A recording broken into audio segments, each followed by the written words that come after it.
again, I'm Charles Aite with the details. President Akufo-Addo has proposed the establishment of a Ghana-Nigeria Business Council to oversee the investment relations. Of course, this follows the recent forced closures of retail shops of Nigerians and other foreigners on the basis that their presence is illegal. Engaging the Nigerian Speaker of Parliament, the President indicated that the timing was right for such a council to be established. President Akufo-Addo has assured proposals will be considered in the best interests of Ghana and ECOWAS. I think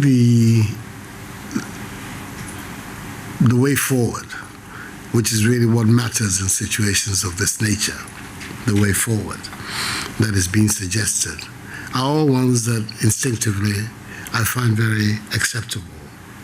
The idea of legislation to promote a Ghana-Nigeria Business Council, some sort, that would have superintendents of trade matters, investment matters between our two countries. It may be that it's long overdue.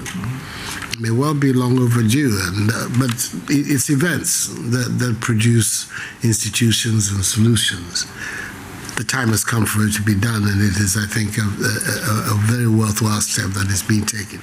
I indeed suggested to Mr. President that perhaps it would be a good idea also to set up some sort of joint ministerial committee with ministers on both sides who would be responsible for shepherding Ghana-Nigerian issues and reporting to both presidents at any one time when matters occurred, how they should be resolved. I don't think that is precluded. And I'm hoping that when I see him on Monday in Niamey for the ECOWAS summit, that we can advance those discussions and perhaps come to a final conclusion on the way forward. But there's the way that you yourselves have dealt with the matter is very, very, very satisfactory, and it requires our support. It's the review that you are asking for. Why not? I mean, if that is worth doing from our mutual perspectives, it would make a lot of sense. So you can take it for granted that the request that you've made will be treated seriously. We'll have a look at it. So how feasible is the establishment of the Ghana-Nigeria Business Council? Well, we asked Isaac Hubert Arthur, who is Executive Director of the Africa Center for International Trade and Development. Amending the law could be one option, but for me, as to whether it is the right option in terms of remaining compliant to most, regional and continental or even multilateral agreement we have signed, is another issue we need to look into. But I think the idea of setting up the Nigeria-Ghana Business Council is a very great one, because in other jurisdictions, one of the ways to resolve trade impasse, between countries has been by setting up this business council, which addresses most of these political economy issues. So let's look more into that. By if you take the step of amending the law to favor just one country, because let's also take note, we are not only trading with Nigerians. Nigerians, I understand, Nigeria is one of Ghana's major trading partners, even in Africa. Okay, so I understand the speciality, that we want to attach to dealing with them. But I think that let's use other means, because the law is a law, and the law stands for everybody. There are Ivorian business people in Ghana, there are Togolese business people in Ghana, there are Burkinabe business people in Ghana. There are so many other countries that are in Ghana and who are doing business. So why are we not having problems with other nationals and we're having problems with Nigerians?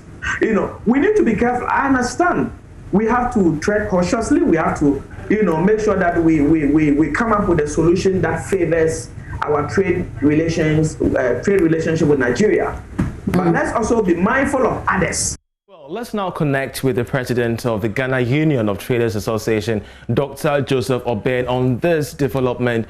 Hello, Doc. If you could hear me, what do you make of a possible Ghana-Nigeria Friendship Act that will ease restrictions of the retail space to indigents? Yeah. Please, can you hear me? You're loud and clear, Doc. Yeah. Thank you very much. I think we have the Continental Free Trade Area that takes care of all this. We have the framework that we have worked on it for years. It hasn't even kickstarted. And then we say we are going to do a friendly act and all that.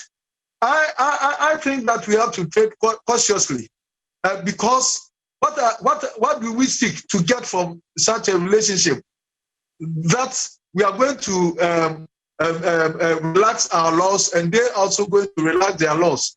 But are we in a position to do that? Looking at our strength as a nation, looking at our numbers, can we open our doors to a population of 200 million? Now that even the laws are very rigid, even now we have been overtaken by events. Now you go to open the floodgates. Let's not hasten on some of these things. At least we have something that we can contend ourselves with. The coming of the Continental Free Trade Area take care of some of these things. It bridges us up, and then it has its underlying factors that is revolving around. So for me, yes, if a country want to do friendly relationship with its counterparts, why not? But then it shouldn't be at the detriment of the other. And so we should tread cautiously in order not to open the floodgates to come and affect us so negatively. Well, the Nigerian delegation is also calling for a review of Ghana's GIPC Act. They say that it stands against ECOWAS protocol. No, they never said that it's in contradiction. No. But, if you follow it well, they said that we have our law, they respect our sovereign laws, and it has never been in contradiction.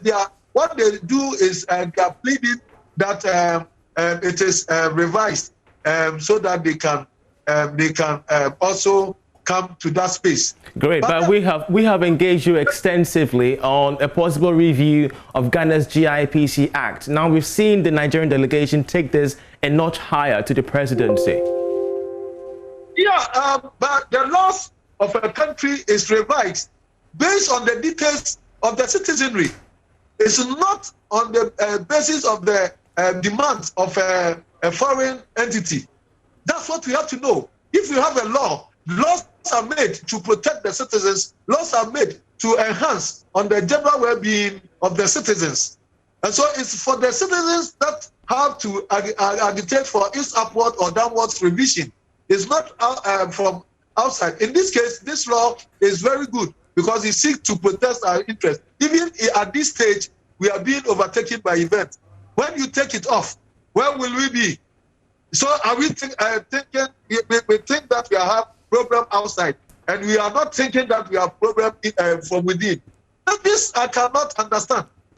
But others would also argue that why don't you look at the bigger picture? You know, trade between two, West African giants when it comes to their economic muscle, other than engaging in fistfight over just a little retail space. The more reason why we saw engagements that happened yesterday. Not that we haven't seen this before. That we have been overtaken by events. That a whole country with this might, everything seems in their favor. If you are going into mutual relationship with countries, you do it according to what it will help you, not what will overcome you or overtake you. And so this is what I'm talking about. Otherwise, friendly relationships are not bad. But if you look at the event, even with the GIPC in its present state, we have been overtaken. Then you open the floodgate. So because of a friendly relationship, Ghanaians should be swallowed. Is that what we are saying? No. And especially when we have the Continental Free Trade, that take care of all this. Great. We have taken our time to make the framework of the Continental Free Trade that seek to bring us all together, to trade together and all that. Great. Do you feel, finally before I let you go, Doc, do you feel that your fight against the infiltration of foreigners in Ghana's retail space has been defeated, looking at what happened yesterday? Defeated by what? We have rather been vindicated because they all understood us that we have our law. And if you listen clearly to the the communique that was read by the clerk of Parliament, he said that the laws are not being applied by the foreigners in this country. And going forward, we are going to apply them. Just go and read the communique, and then you understand that we haven't lost in anything. This new development that is coming, the relationship between the two countries, is what they are considering. But mind you, no law is going to be revised that will go against the citizenry, because whatever it is, it's not going to be impository. Nothing is going to be imposed on us. We as citizens, we are going to make our input, and our input definitely will override that of a foreign interest. Dr. Joseph Obeng, we're so grateful that you joined us. He is president of the Ghana Union of Traders Association. Away from that to other...